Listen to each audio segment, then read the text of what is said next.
Trigger warning, some references to child abuse and sexual assault.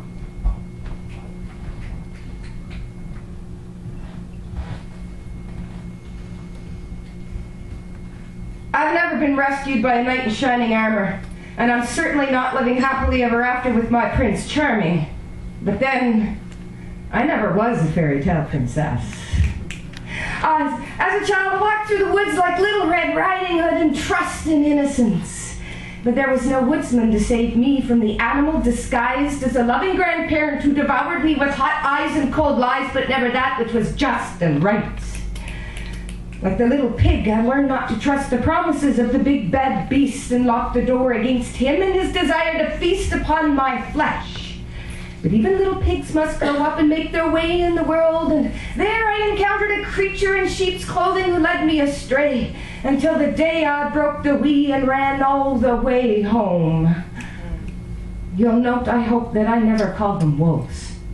For now I know they were never anything more than mythically monstrous lycanthropes, men behaving like beasts the way beasts only behave in nightmares, the wolf inside too long warped by human imperfection.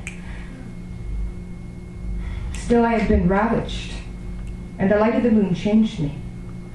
But not into the traditionally ravening monster fostered by horror stories, 'cause see, Grandmother Moon taught me that being a werewolf meant being aware of the wolf in me, running wild in the night and howling in harmony with a noble beast inside, giving me the courage and pride to stand strong like a proper paper-bag princess.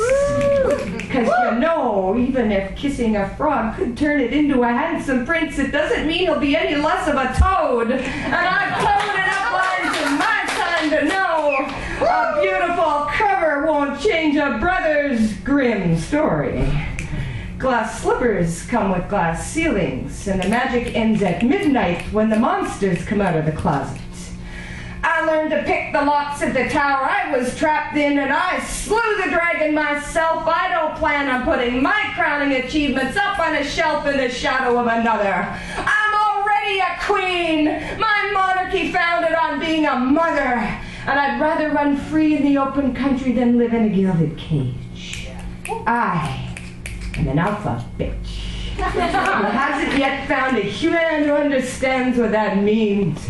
But don't pity me for being a lone wolf. It's not as lonely as it seems. And I'd rather be solo than go with a cowardly cur hungry with ego to feed on the weak and vulnerable. And someday I hope to find a man who can see and appreciate the wolf in me, run wild into the light of the moon, softening the lines of harsher times in a way that makes black and white beautiful only in the way they complement each other.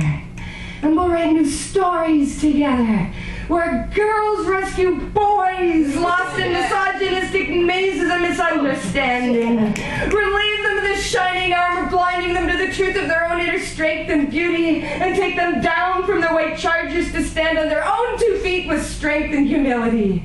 And they will transform together into wolves wearing wild crowns of royal morning glory, not to live plastically happily ever after, but to journey on in the adventure of reclaiming humanity. And these stories will never say the end, because they will always be just beginning.